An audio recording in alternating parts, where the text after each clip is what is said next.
Which real-life civilizations are closest to winning each victory condition in cinematic civilizations?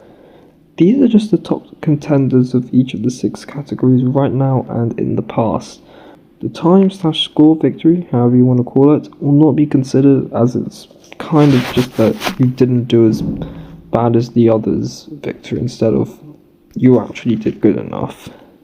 Before we start, let's differentiate what an ethnicity and a nation is, as many people conflate civilization with one of two things. A nation is a state, kingdom, country, which has its own laws, own borders, and all those other national stuff. Ethnicity are a bunch of people who are genetically similar to each other. For this video, we're only going to be using nations, as that's how they do it in Civ. For example, in Civ 5, there were 2 civilizations of the German ethnicity, Germany and Austria. They were considered separate, so if we use ethnicity as what a civilization is, then those 2 would have to be combined, which seems to be something that the devs did not want to do. So we'll be focusing on nations. Alright, so we got that out of the way. Let's start off with Domination category. So here are some of the contenders for the Domination category historically. The UK under the British Empire conquered 25% of the world, which I believe is the highest ever for empire in history. And then all Mongolia under the Mongol Empire, and Genghis Khan had the largest contiguous empire. I mean, this is more like a medieval era thing. So now let's focus on the present. I feel like there are only 2 real contenders for the Domination victory right now. So first of all, the USA. They have the biggest overall military, just objectively number 1. And they also have the most military bases around. Shows that they have global dominance over many countries. But Russia, they are currently the largest country in the world, so like a lot of land, that's quite dominating. And also the largest nuclear arsenal in the world. I believe in Civ 7 the condition is all about like the nuclear weapons. Even though the USA developed it first, Russia has the most of them. So yeah, those are the only real 2 contenders for this victory condition. Next up, science. First, so the USA is the first country to land a man on the moon, and so far the only country to have done it. Russia, when it's under the USSR, launched the first satellite. Okay, so when we have historical countries which don't exist, I'm just going to do like the main successor one. So for the USS, even though Kazakhstan was the last country to leave the USSR, like a lot of the stuff were in Russia, so... Or maybe if the people who were launching first satellites were later nationals of a different country. I'm going to put it up on the screen right now. But Russia has inherited all of the USSR's space stuff anyways. So I'm not sure if that's too relevant.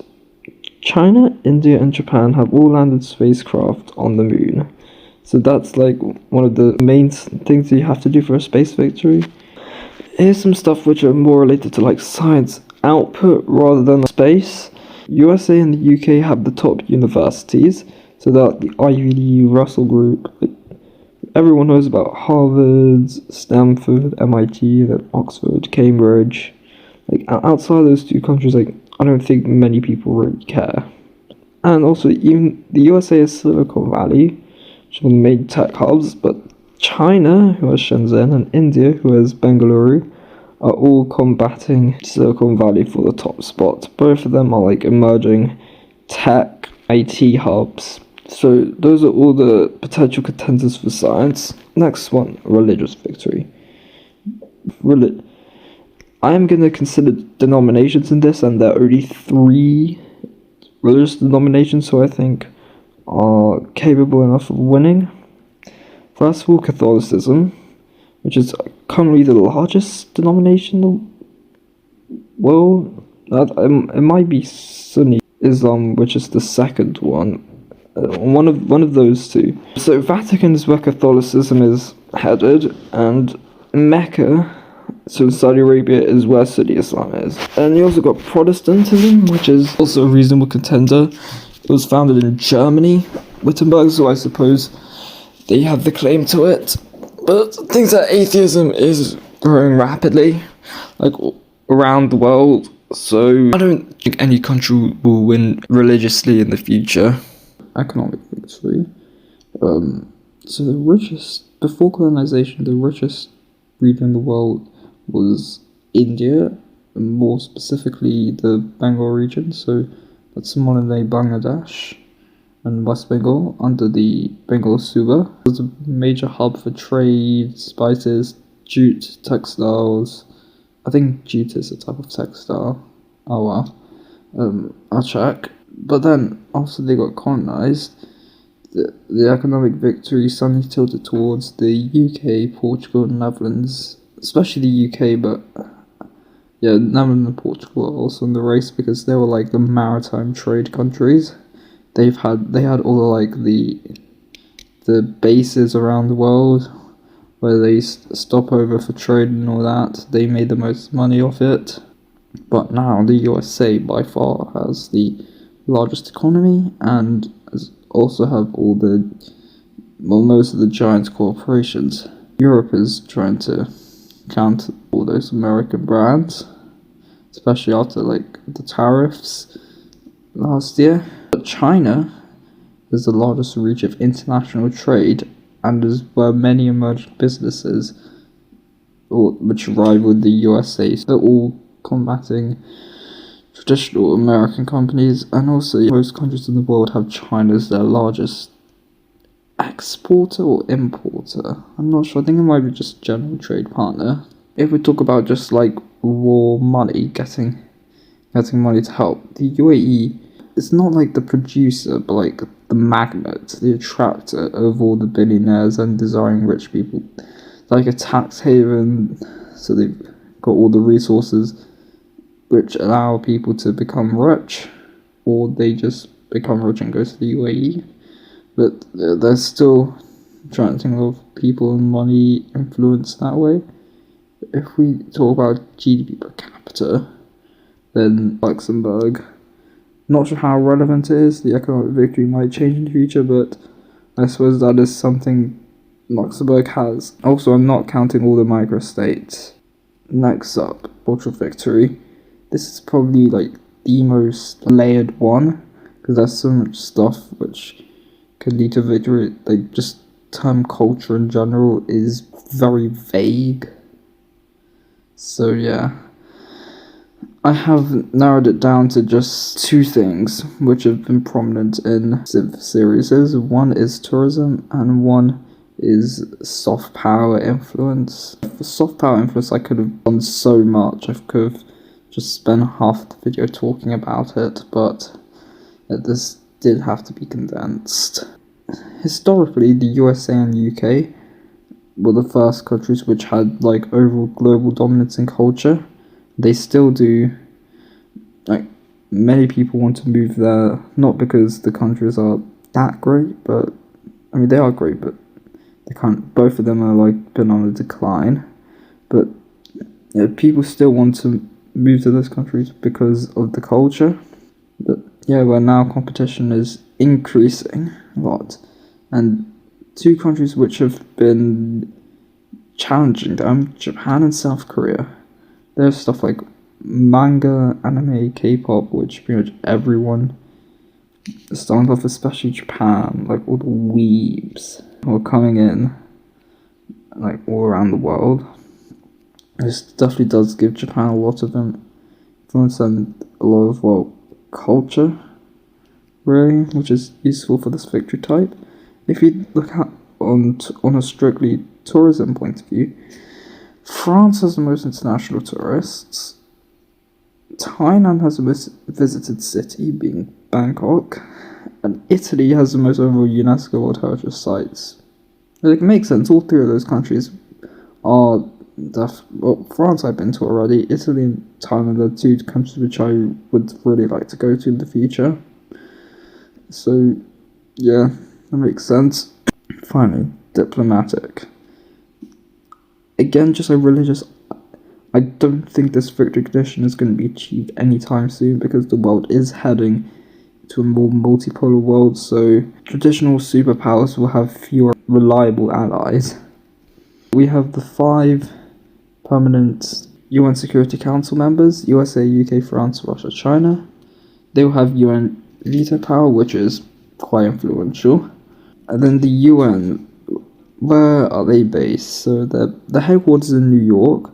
They've got stuff in Switzerland and Netherlands as well, specifically like Geneva and Hague. Those areas have the UN organizations. It does kind of give them an advantage. However, if we look from the neutral perspective, like ones who are like kind of playing all sides and they're trying to get along with everyone.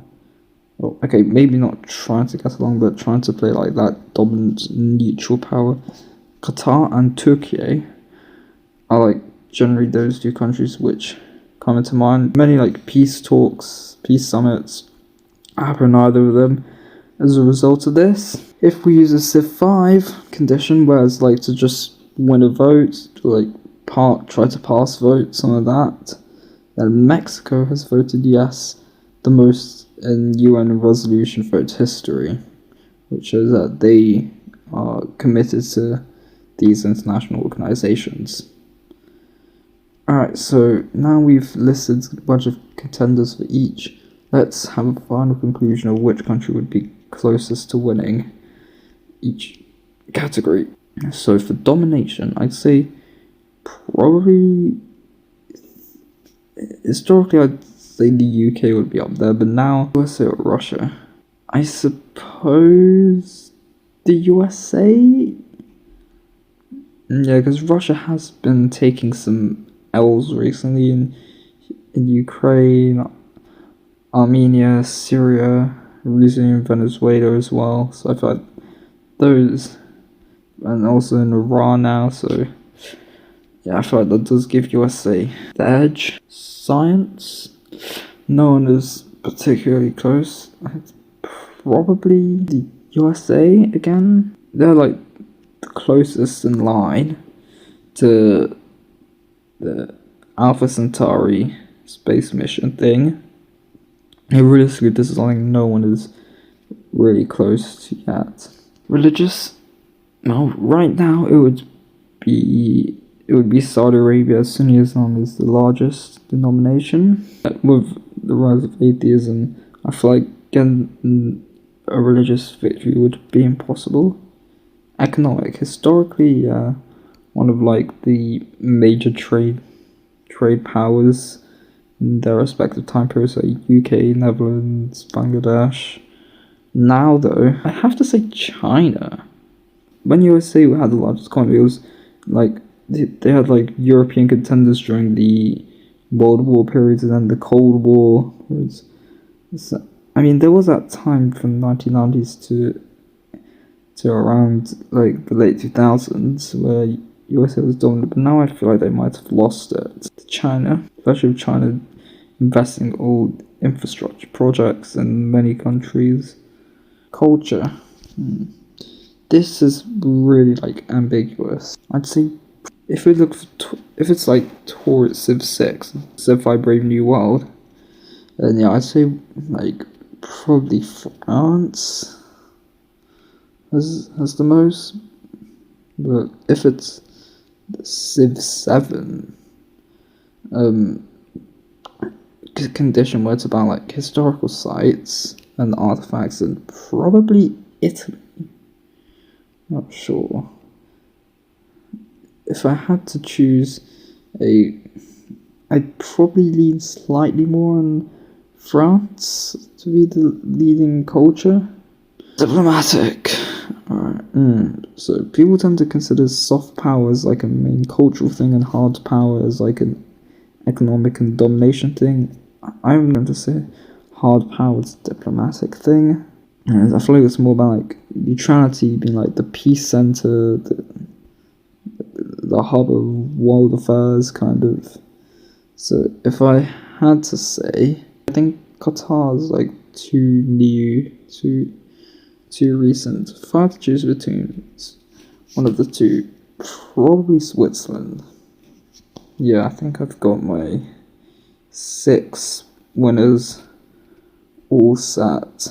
So yeah, America's leading in 2 categories. We have Saudi Arabia, China, France, and Switzerland leading the rest.